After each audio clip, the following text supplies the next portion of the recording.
जी, अशरफगढ़ से श्री रविंद्र जी, अमरहेड़ी गांव से श्रीमती रेखा जी और इसी गांव से श्रीमती संतोष जी।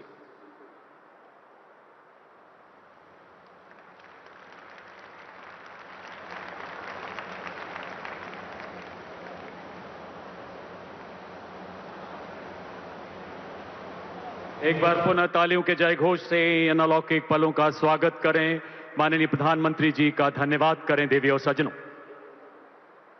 और अब समय उस ओजस्वी उद्बोधन का जिसके लिए आप सभी बेताब हैं, जिसके लिए दुनिया का हर मंच प्रतीक्षा रहता।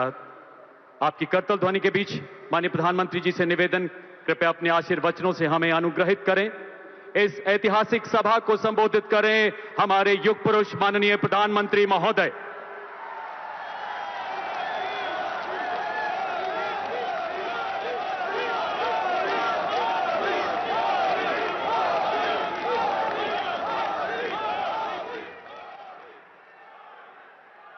भारत माता की,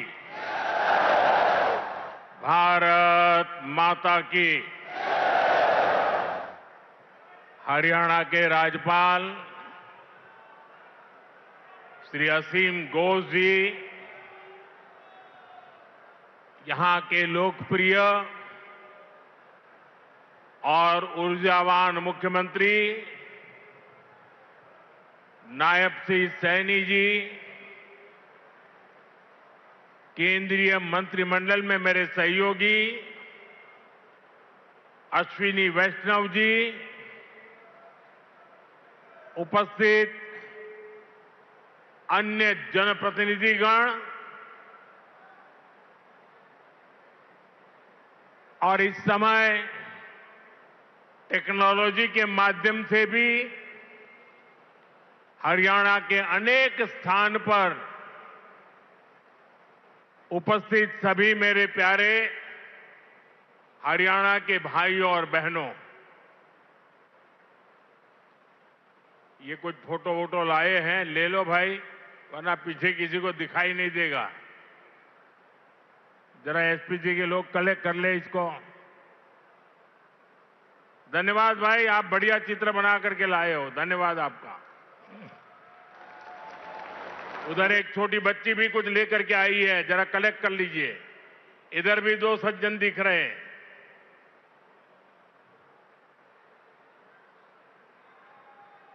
और फिर आराम से बैठ जाइए सब लोग। आपके प्यार के लिए, आपकी इस कला साधना के लिए मैं आप सबका धन्यवाद करता हूं जी। साथियों, जिंद की इस गौरवशाली भूमि से आप सभी को मेरी राम राम।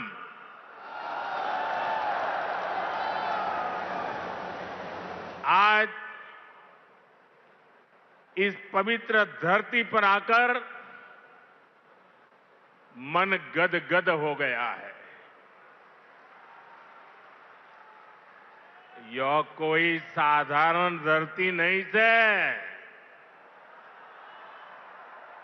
यह धरती इतिहास, वीरता, धर्म और गौरव की धरती से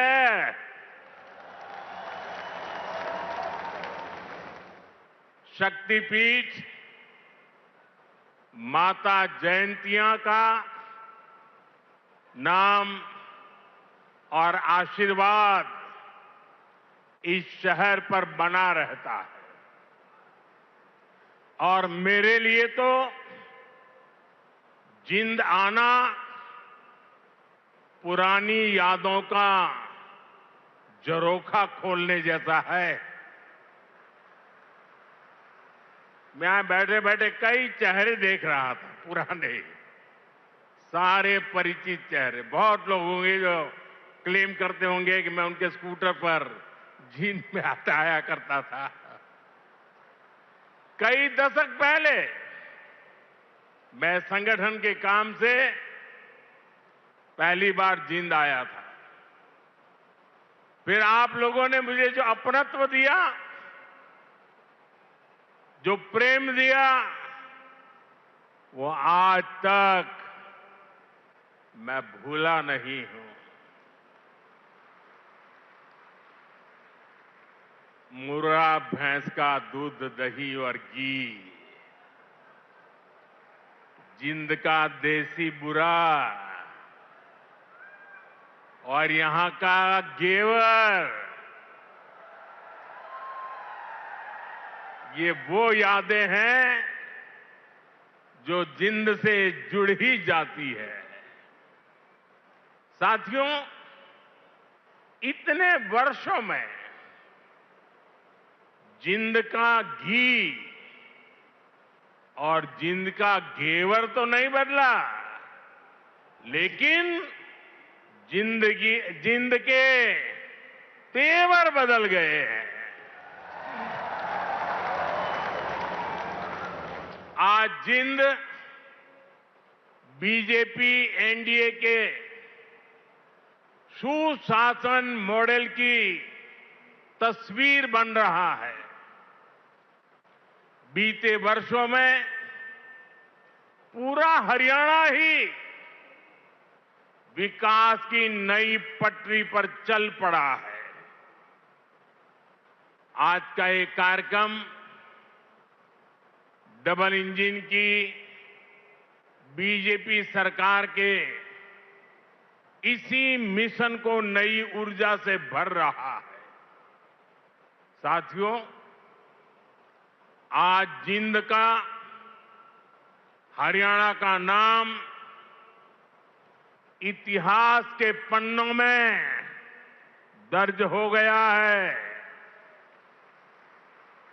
आज यहां से देश को पहली हाइड्रोजन ट्रेन मिली है। आपको याद होगा साथियों, आज भी हम पढ़ते हैं, सुनते हैं कि भारत में पहली ट्रेन बॉम्बे से ठाणे के बीच चली थी, जिसे आज मुंबई कहते हैं। वैसे ही भविष्य में जब भी हाइड्रोजन ट्रेन का जिक्र आएगा तो जिंद का, सोनीपत का, हरियाणा का नाम भी आएगा ही आएगा। मैं आप सभी को, पूरे देश को भारतीय रेल की आधुनिकता से जुड़े इस बड़े कदम के लिए बहुत बहुत बधाई देता हूं। साथियों, आज 14,000 करोड़ रुपए से अधिक के अन्य प्रोजेक्ट्स भी हरियाणा को मिले हैं। इसमें रेलवे के, हाईवे के अनेक प्रोजेक्ट्स हैं, हमारी विरासत से जुड़े प्रोजेक्ट्स हैं और 2 नए मेडिकल कॉलेज भी हरियाणा की सेवा के लिए समर्पित है। भिवानी में पंडित नेकीराम शर्मा मेडिकल कॉलेज और नारनौल में महर्षि च्यवन मेडिकल कॉलेज और राव तुलाराम अस्पताल, इससे हरियाणा की स्वास्थ्य सेवा और सशक्त होगी। साथ ही इससे यहां के नौजवानों के लिए डॉक्टर और अन्य मेडिकल प्रोफेशनल्स बनने के नए रास्ते भी बनेंगे। इन सभी प्रोजेक्ट्स के लिए भी हरियाणा के मेरे सभी भाई बहनों को बहुत बहुत बधाई। साथियों, आज जिंद और हरियाणा के लोगों की मैं एक और बात के लिए सराहना करूंगा। स्वच्छता से स्वागत पहल को आपने जिस गंभीरता से लिया है, जिस तरह मेरे आने से पहले यहां के लोग स्वच्छता अभियान में नए सिरे से, नई ऊर्जा से जुटे हैं, वो दिल खुश कर देने वाला है। और मैं देख रहा था पिछले एक सप्ताह से सोशल मीडिया में आपका ये जो सफाई अभियान चल रहा है, उसकी भारी चर्चा रही है। लेकिन कुछ लोगों ने ये भी कहा है सोशल मीडिया में, मोदी जी आप बार बार आइए ताकि हमारा जिंद स्वच्छ रहे। जिस महाशय ने ये भाव व्यक्त किया है, मैं उनका धन्यवाद करता हूं। लेकिन मैं जिंद वालों से आज कुछ मांगने आया हूं।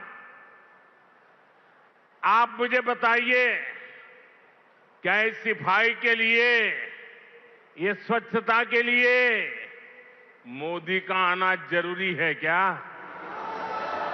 अगर जिंद के लोग तय कर लें, हरियाणा के लोग तय कर लें कि अब हम गंदगी नहीं करेंगे, तो जिंद कभी गंदा होगा क्या?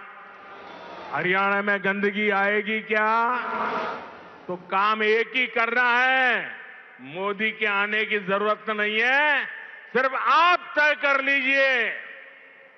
स्वच्छता ये हमारा स्वभाव बना देंगे, स्वच्छता ये हमारे संस्कार बना देंगे। हम स्वच्छता को इसी तरह अपनी हर दिन की जिंदगी का हिस्सा बनाएंगे। साथियों,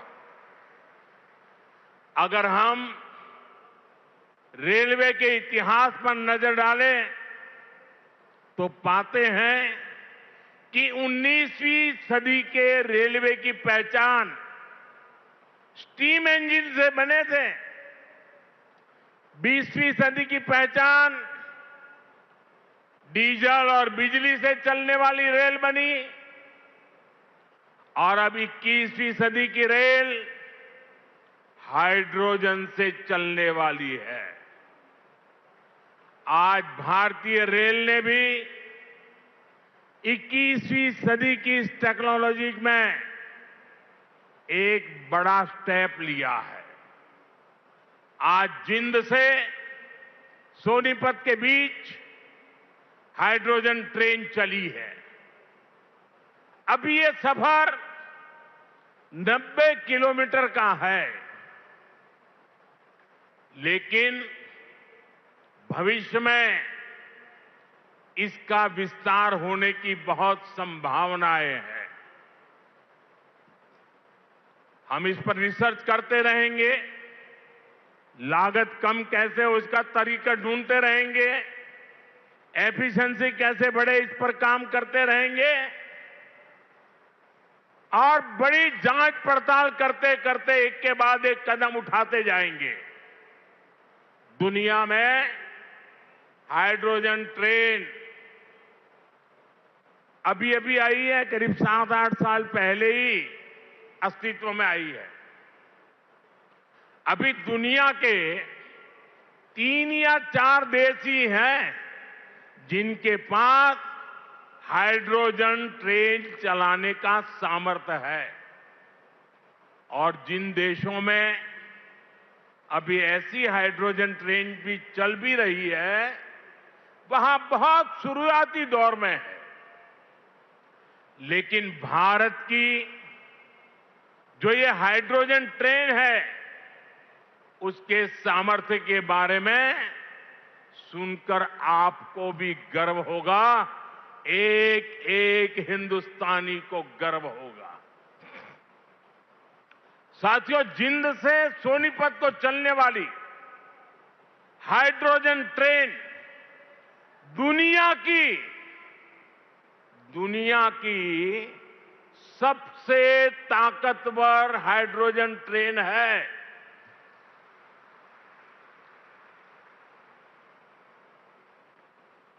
ये हाइड्रोजन ट्रेन 3200 हॉर्स पावर की है, 3200 हॉर्स पावर। और सबसे ताकतवर ही नहीं, भारत की हाइड्रोजन ट्रेन सबसे लंबी भी है। दुनिया में जहां हाइड्रोजन ट्रेन चल रही है वो 3 या 4 कोच वाली है, और भारत ने पहली बार में सीधे 10 कोच वाली हाइड्रोजन ट्रेन चलाकर दुनिया में अपना झंडा गाड़ दिया है। साथियों, मैं आपको गर्व की एक और बात बताना चाहता हूं। भारत की यह हाइड्रोजन ट्रेन धुआं रहित तो है ही, ये मेक इन इंडिया का भी एक बहुत सफल उदाहरण है।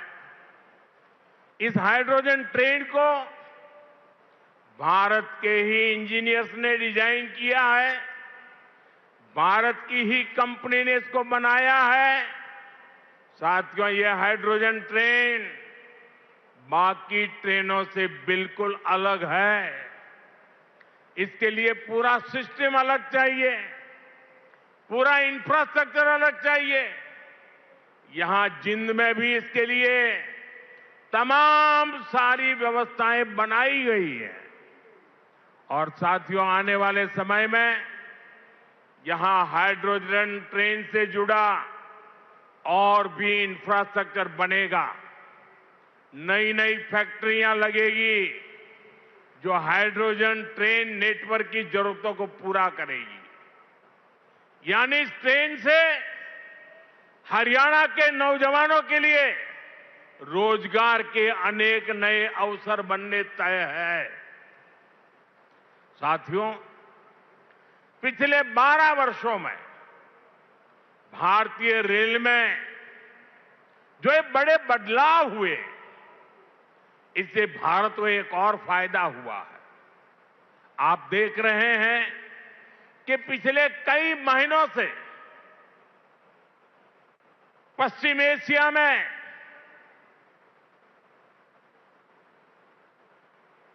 हॉर्मुज के पूरे क्षेत्र में, ईरान और गल्फ में युद्ध चल रहा है।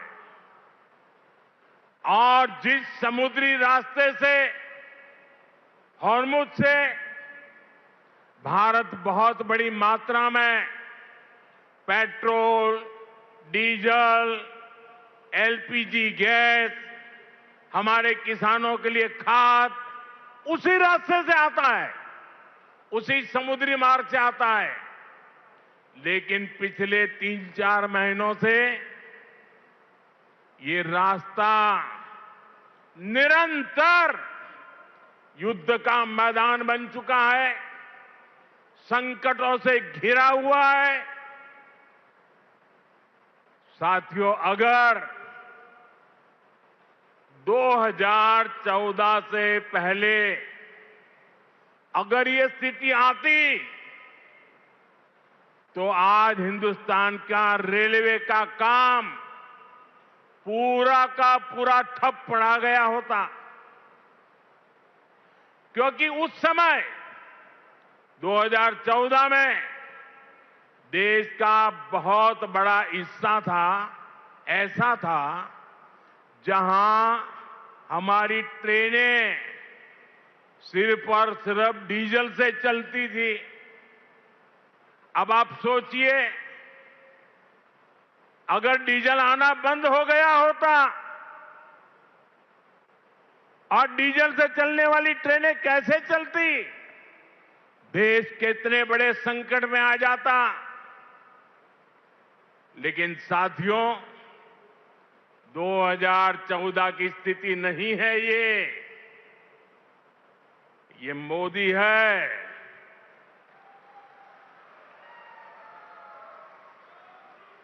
बहुत पहले सोचता भी है और समस्या के समाधान के रास्ते भी जमीन पे उतारता है। आप सोचिए, भारतीय रेल के बिजलीकरण की शुरुआत, ये सुनकर के भी ये चौंक जाएंगे आप लोग। बिजलीकरण की शुरुआत 1925 में हुई थी, यानी करीब 100 साल पहले। 1925 से लेकर 2014 तक, यानी करीब 90 साल में पूरे देश का जो रेल नेटवर्क था, उसका सिर्फ 30%, 30%, एक तिहाई से भी कम रेल नेटवर्क का बिजलीकरण हो पाया था। 70% क्षेत्र डीजल से चलता था और जिस गति से 90 साल में 30% काम हुआ, तो 100% होते होते 300 साल लग जाते, 200 और लगते। भारतीय बिजलीकरण रेलवे का शायद नहीं हो पाता, डीजल से ही रेल चलती। लेकिन बीते 12 वर्षों में भारत के करीब 99% रेल नेटवर्क का बिजलीकरण हो चुका है। हरियाणा में रेल नेटवर्क का 100% बिजलीकरण हो गया है। इस वजह से लड़ाई होने के बावजूद भी, तेल का संकट पैदा होने के बावजूद भी भारत की रेल रुकी नहीं है, भारत की विकास की गाड़ी अटकी नहीं है। ट्रेनें निरंतर चलती रही। साथियों, रेल हो, रोड हो, कनेक्टिविटी का ऐसा काम सुविधा भी देता है और विकास की गति भी कई गुना बढ़ा देता है। आज जिंद जो इतने सारे हाईवे से जुड़ रहा है, अभी इस मंच से भी 3 बड़े प्रोजेक्ट शुरू हुए हैं। दिल्ली, अमृतसर, कटरा एक्सप्रेस वे के हरियाणा वाले हिस्से का लोकार्पण हुआ है। जींद गोहाना नेशनल हाईवे भी राष्ट्र को समर्पित किया गया है। इसके अलावा अंबाला काला आम 4 लेन से भी हरियाणा और हिमाचल दोनों राज्यों के लोगों को बहुत सुविधा होगी। साथियों, अब जींद देश का ऐसा जिला बन गया है जो 5 नेशनल हाईवे से कनेक्टेड है। ऐसी कनेक्टिविटी से यहां के किसानों और पशुपालकों की उपज को बड़ी मंडियों तक पहुंचाना आसान और सस्ता होगा। इससे उद्योगों को बल मिलेगा, पर्यटन को पंख लगेंगे और इससे बड़ी संख्या में नए रोजगार भी बनेंगे। साथियों, आप सभी जानते हैं, अभी मैं कुछ दिन पहले ही इंडोनेशिया, ऑस्ट्रेलिया और न्यूजीलैंड की यात्रा से लौटा हूं। वहां भारत ने अनेक तरह के समझौते किए जिनकी बहुत चर्चा हुई है, लेकिन एक विषय ऐसा है जिस पर उतनी बात नहीं हुई। ये विषय मेरे देश के और विशेषकर हरियाणा के युवाओं से जुड़ा हुआ है और वह विषय है खेलकूद, स्पोर्ट्स।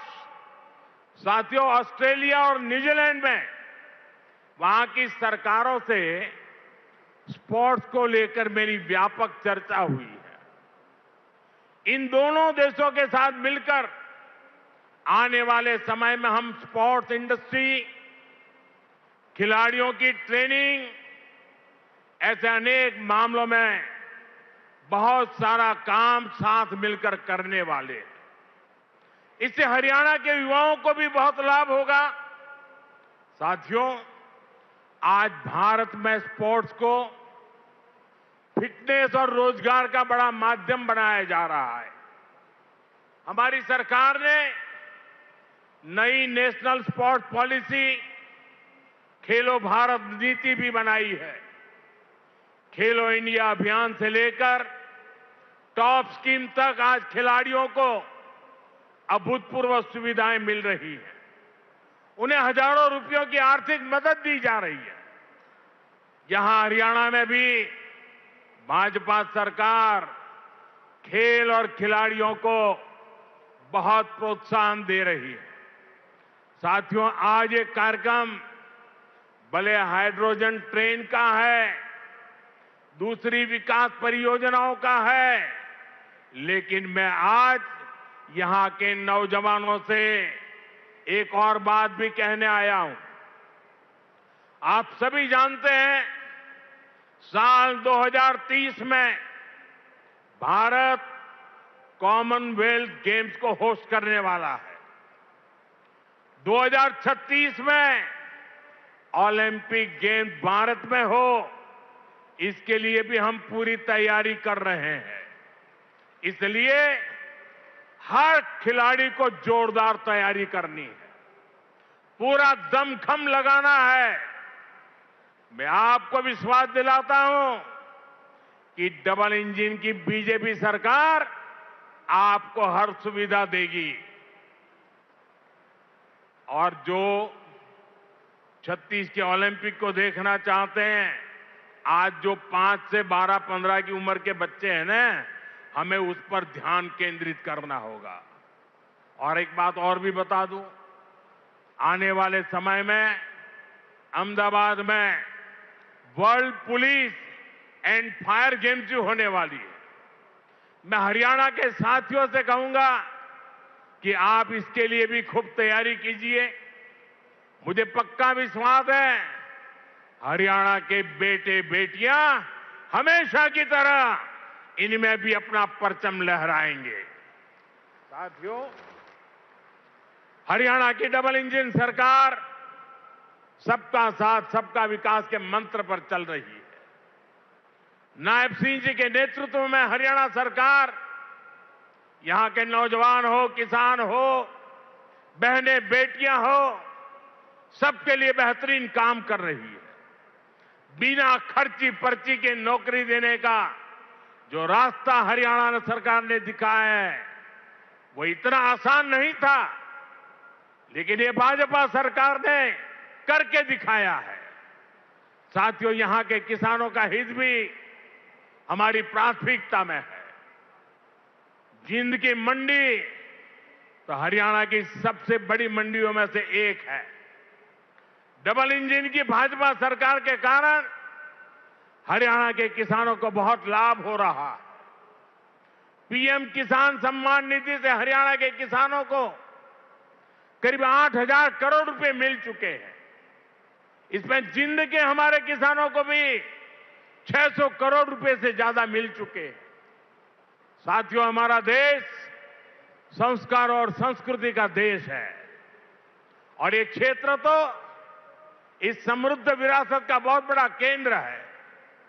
ये जिंद की धरती है, जहां महाराजा रणजीत सिंह का गौरव भी है और पांडवों की आस्था भी है। पांडु पिंडारा और रामराय जैसे पवित्र तीर्थ आज भी लाखों श्रद्धालुओं को आस्था के केंद्र है। साथियों, आस्था और अध्यात्म की यही विरासत है जिसे आज का भारत सहजता भी है और अब अगली पीढ़ी तक पूरे मान के साथ पहुंचाता भी है। इसी भाव के साथ आज कुरुक्षेत्र में एक सिख म्यूजियम की आधारशिला रखी गई है। हरियाणा का ये नया संग्रहालय भारत की महान गुरु परंपरा को अगली पीढ़ियों तक पहुंचाएगा।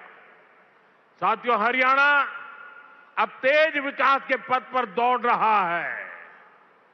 खेती हो या फिर उद्योग, ये दो ऐसे पहिए हैं जो हरियाणा को सशक्त कर रहे हैं।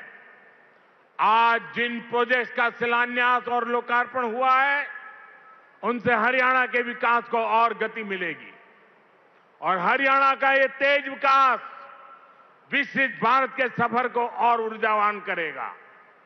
इसी शुभकामना के साथ आप सभी को फिर से बहुत बहुत बधाई देता हूं और देशवासियों को भी देश की पहली हाइड्रोजन ट्रेन के लिए अनेक अनेक शुभकामनाएं देता हूं। मेरे साथ बोलिए, भारत माता की, भारत माता की, भारत माता की। बहुत बहुत धन्यवाद।